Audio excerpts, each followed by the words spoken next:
Is the bull market losing its breath, or are stocks about to get a second wind?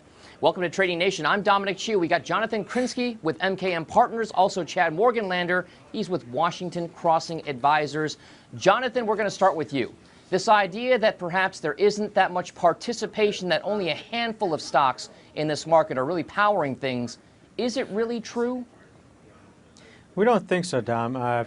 It's certainly the case that the largest 5 stocks are performing very well and certainly giving the indexes a big boost. But that would really only be concerning if the rest of the stocks were not participating and moving lower. And that's actually really not the case. In fact, it's the opposite.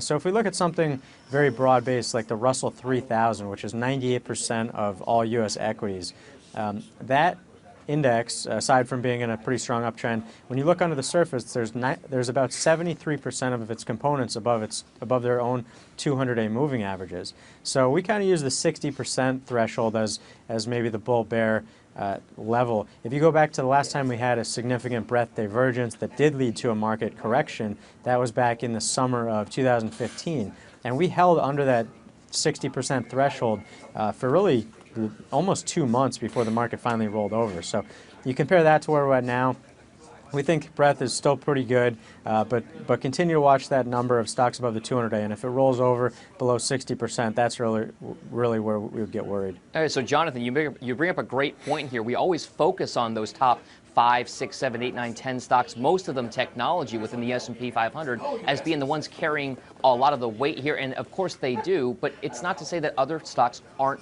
participating. So, Chad Morganlander, as we take a look at the breadth indicators that Jonathan just showed us here, as a portfolio manager, how exactly are you taking the current environment, and what are you doing with your allocations in this kind of market?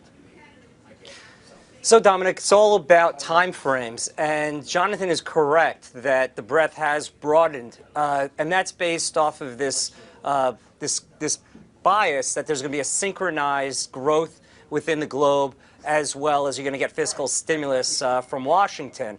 But valuation does matter, and you're looking at a forward-looking PE multiple of 17.5, a market cap to GDP that is quite elevated from a historic perspective going back post-World War II.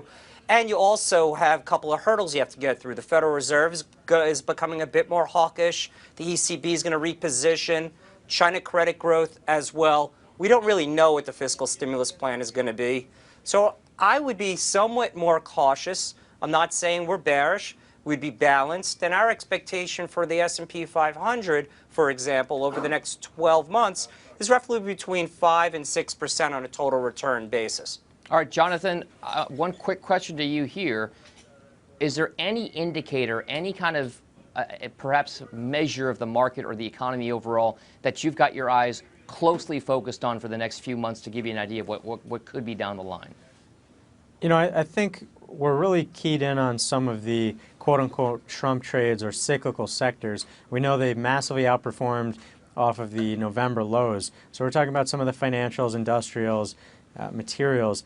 Since late December, they've actually begun to underperform, and they're now at a point where if that trade is really going to play out, they should begin to outperform again and resume both absolute and relative leadership. So keep an eye on those cyclical sectors. If they roll over further from here, that would be a bit more concerning, but we're still given the bias that they hold and start to outperform here. All right, certainly things to watch. Jonathan Krinsky, thank you so much for joining us. Chad Morganlander as well. And that does it for this edition of Trading Nation. I'm Dominic Chu, and for more, go to tradingnation.cnbc.com. We'll see you next time around.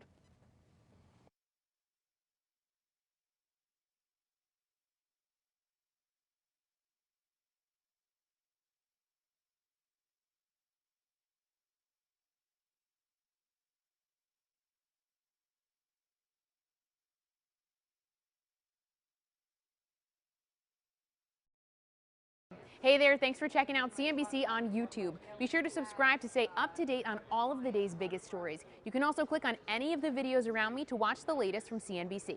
Thanks for watching.